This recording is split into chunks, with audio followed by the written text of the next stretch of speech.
So imagine this, putting a tablet in the hands of every single person in prison. I mean, it sounds like a pretty modern solution to some really old problems, right? Like rehabilitation, education. But how does it actually work in practice? Well, that's what we're going to dive into. Let's take a look at Alabama's really ambitious prison tablet experiment and see what it tells us about the business of technology behind bars. And it really all kicked off with this super optimistic vision. If you go back to 2021, the Alabama Department of Corrections, that's the ADOC, they announced this big new thing, the Personal Education Device Initiative. And you can see from this quote by Commissioner Jeff Dunn, the goal was crystal clear. They wanted to use technology to give people a real shot at personal growth and, hopefully, a successful re-entry back into society. All right, so what exactly was this digital promise they were talking about? The whole idea was to use these devices, they call them PEDs, as these, powerful tools for rehabilitation. We're talking about giving people free access to everything, from GED prep and college courses all the way to job search programs and self-help resources. And the way they structured the program, I mean, it was incredibly appealing.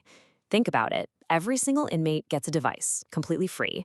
These tablets would also help supplement in-person classes, which, was a huge deal during the pandemic. But here's the real kicker. It was all promised at absolutely zero cost to the state or to taxpayers. So who's footing the bill? The whole thing was supposed to be funded and run by their communications provider, a company named Securus. Okay, let's just pause on that for a second. A free device for every single person, paid for entirely by a private company. I mean, it sounds almost too good to be true, doesn't it? And yeah, to really get how that's even possible, we have to pull back the curtain and look at the business model that makes all this tick. It's what some people call the pay-for-play model. So when you look at the analysis from places like Prison Legal News, you see that these tablets are really like two sides of the same coin. On the one hand, yeah, the potential benefits are absolutely real. They can help reduce idleness, maybe even violence. They provide education, and they help people stay connected with their families. All stuff that's been proven to help reduce recidivism. But there's always a but, right? On the other hand, they create what's known as a captive market. And in that market, the costs, they end up being paid not by the state, but by the families. And this quote from Wanda Bertram over at the Prison Policy Initiative, man, it just hits the nail on the head. She basically explains that, sure, some of the educational stuff is free, but the real money, the revenue, comes from monetizing boredom and isolation. We're talking about all the paid services, e-messages, video calls, music, games, things that are in super high demand in that environment.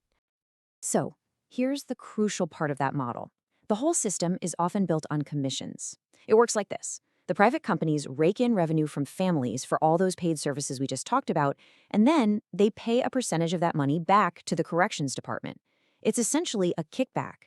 And what does that do? It creates a huge financial incentive for the prison system itself to, encourage the use of all these paid services. Which brings us right back to what's happening in Alabama, because the state just recently changed its exclusive provider for these services, and it's a perfect example of how these costs get passed directly onto families. Okay, so the first program back in 2021, that was with Securus. But there's a big change on the horizon. Starting August 1st, 2025, a new company called iSolutions is taking over the exclusive contract. And, you guessed it, with that change comes a brand new, very specific price list for any family trying to stay in touch. Just take a look at these numbers for a second. A video call, 16 cents a minute. A simple email, 15 cents. Sending a single photo, 30 cents. Now I know what you're thinking, those seem like small amounts, right? Pennies, really. But you have to remember, for families who are trying to maintain a daily connection, man, this stuff adds up unbelievably fast. And here's what that actually looks like. Let's do the math. Just one 15-minute video call a day, that's about $2.40. Over a whole month, that one simple point of contact adds up to over $70. For a lot of families, especially ones that are already struggling, it's an impossible burden. It literally forces them to choose between talking to their loved one and, paying for groceries or rent. So, okay, families are paying these premium prices just to communicate. But are they getting a premium service for that money? What's the quality like? This is where we really start to see the human cost of this whole system, when we look at the actual user experience. Well, if you take a peek at the Better Business Bureau profile for IC Solutions, a pretty clear pattern of frustration emerges. I'm talking 150 complaints filed just in the last 3 years. And what are people complaining about? Well, let's see. People say they feel misled and scammed by the billing. They're being charged for transactions that the system itself said wouldn't go through. Then there are the technical problems. We're talking dropped calls, terrible audio. People say they're having money taken right off their account for calls that never even connected in the first place. And what happens when you try to get help? Apparently, not much. One complaint sums it up perfectly. They emailed customer support several times and never even got a response. It's literally the definition of paying for a service you're not getting.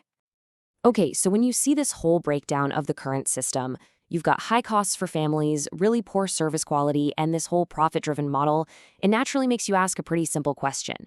Is there a better way? And it turns out some reformers are proposing a totally different vision for how this technology could actually work. And really, this is the core of the whole issue, isn't it? How do you create a system that can balance the very real need for security in a prison with the goals of rehabilitation and, of course, the financial reality that families are dealing with? Is it even possible for technology to serve public safety without creating this for-profit marketplace? Well, one proposed model suggests taking the profit motive out of the picture completely. Here's how it would work.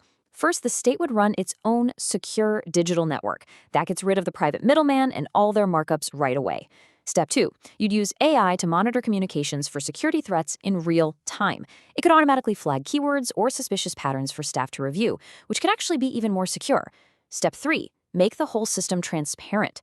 Imagine dashboards showing usage stats, cost savings, security flags, total accountability. And finally, and this is probably the most important part, you would fully integrate communication with education. That means people could do things like remote learning without those crushing permanent charges that put such a burden on families. So in the end, it all comes back to this one fundamental question. When we put technology like this into our prisons, what's the real goal? Is it a genuine tool for rehabilitation? Something actually designed to help people get back on their feet and successfully re-enter society? Or has it just become another captive marketplace? A way to make money off the connections between people in prison and the families who love them? The answer to that question? Well, it has huge consequences.